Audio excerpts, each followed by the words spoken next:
welcome back to another episode of 5 Minutes with Jesus and Jesse. Today we're going to be talking about the lie that I can live both lives. So in Romans 7:18 through 19 it says, I know that nothing good lives in me, that is, in my sinful nature. I want to do what is right, but I can't. I want to do what is good, but I don't. I don't want to do what is wrong, but I do it anyways. Verse 23 goes on to say, there is a power within me that is at war with my mind. This power makes me a slave to the sin that is still within me. In my mind, I want to obey God's law, but because of my sinful nature, I am a slave to sin. So the struggle that Paul is describing in Romans is the struggle of flesh, so the struggle of things of this world. You will always be fighting the temptation to give in to your fleshly desires. But Romans 8 goes on to say, because you belong to him, the power of the life-giving Spirit has freed you from the power of sin that leads to death. So when they say walk in freedom, this is what they're talking about. I've heard that numerous times, and I'm like, walk in freedom, okay. But it means walk in freedom, walk in the freedom that you have because you belong to him, and his power has already freed you from the power of sin. So we don't have to continue fighting this battle of flesh and of things of this world versus God and kingdom things because he already won. He gave his son who paid the price for all of our sins.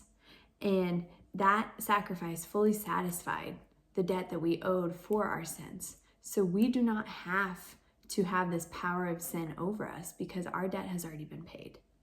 But we live in a fallen world.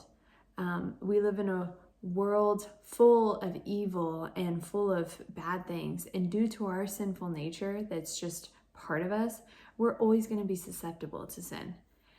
The Spirit does not take away all of our sinful nature. So we enter into this lifelong battle of good versus evil, of things of flesh versus things of the kingdom.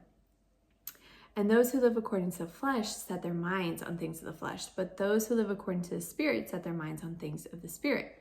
For to set the mind on the flesh is death, but to set the mind on the Spirit is life. That's Romans 8. So this lie that you can live both lives, which is honestly a lie I've struggled with for several years, it is not true. And it couldn't be further from the truth. You cannot have your mind set on things of the flesh and be pleasing to God. And I want to say, like, I don't have my mind set on the flesh. Those weren't my intentions. It was only just this one time. But if your mind is set on things of the flesh, you will always give in to the flesh because of our sinful nature, because it's just inherent to us. And if your mind is set on those things, then it's so easy to justify your actions and to continue living this lie, living both lives. The mind's got to be set on God to help us overcome that constant struggle that we're facing.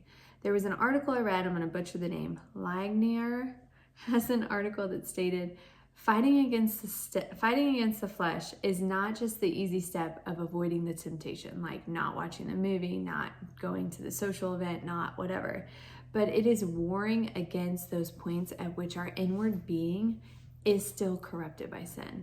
So if we're corrupted by sin, if we're still susceptible to sin, then just avoiding that interaction that may be an easy place to sin is not enough. We have to ward our minds against those things completely because we're not strong enough on our own in our own sinful nature to do it by ourselves. We cannot live both lives, and we can't live both lives and still have our mindset on the Lord. And this article went on to say that the Lord is not content with external holiness. He wants our hearts, and he measures our holiness by what lies within. So there's a verse in Revelation 3:16 that says, so then because you are lukewarm, neither hot nor cold, I will spit you out of my mouth. That makes a lot more sense in this context now, because if you're cold, you don't have your mind focused on God. If you're hot, you do have your mind focused on God.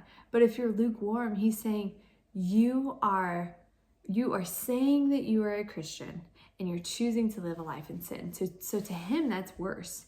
That's worse than not having your mind focus on him at all, is to say, I want to do what's right, but I keep doing what's wrong. And I know that it's wrong. As we focus inward, we have to have our mind set on the Lord. So our obedience will line up with our hearts.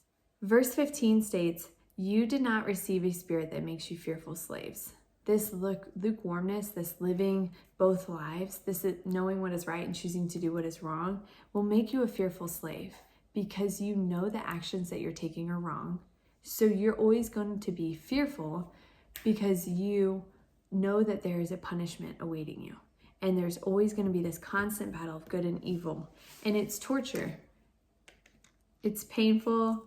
It's fearful slavery. So what I'm enslaved to will never satisfy because you'll always be searching for the next thing, the next movie, the next book, the next trend, the next social event, the next whatever. You'll always be searching for those things to help satisfy you. And we know that there's no satisfaction in those things long term.